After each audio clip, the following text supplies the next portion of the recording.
Because one day from now, there is about to be a particularly stupid decision made, which is to close the border between New South Wales and Queensland. Now, anyone who knows this part of Australia knows there is an awful lot of activity that happens physically on the border.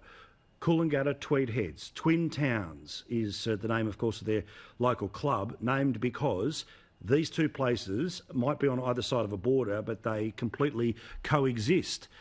There is an awful lot of people who go from Tweed Heads to the Gold Coast Hospital or go to Gold Coast doctors, and vice versa. There's a lot of people who service southeast Queensland who also, for their businesses, service that most northern part of New South Wales. And joining us now is Hilary Jacobs from the Greater Southern Chamber of Commerce. She joins us now on Skype to talk about this problem.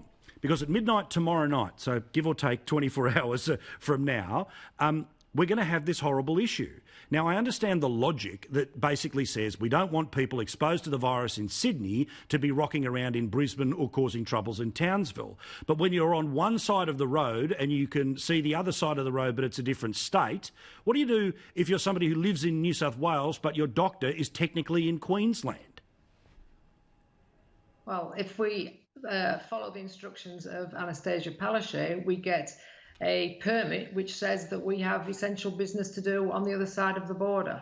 And having listened to the Prime Minister tonight, who very, very, very clearly said that everybody who has a job is an essential worker, this means that the tens of thousands of people who traverse the Gold Coast Highway, who traverse the M1 every single day, are now going to have to go through some sort of a political bureaucracy brought on by a thought bubble by our state premier.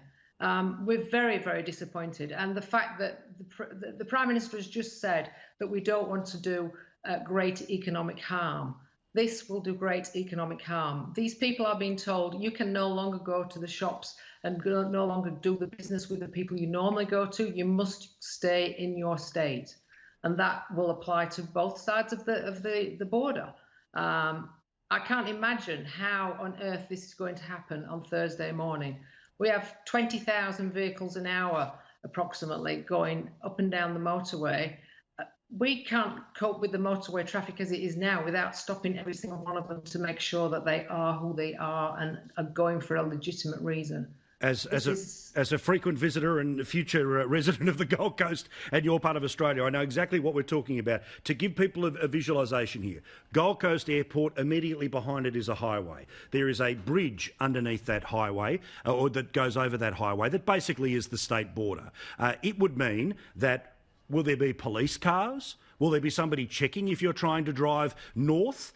This is a quite ridiculous situation that they are starting to talk about here. And even if you do cross over, what? You're supposed to spend 14 days in quarantine before you can turn around and drive back home? I mean, people will think that this is funny, but it's not funny. For people who live this dual life, and look, we're about to come to the end of one of the great stupidities of again, one side of the road, it's 1 o'clock in the morning, the other side of the road, it's 2 o'clock in the morning. You live with this for half a year. Imagine living with this for the next 6 months about deciding which road you can drive down or not.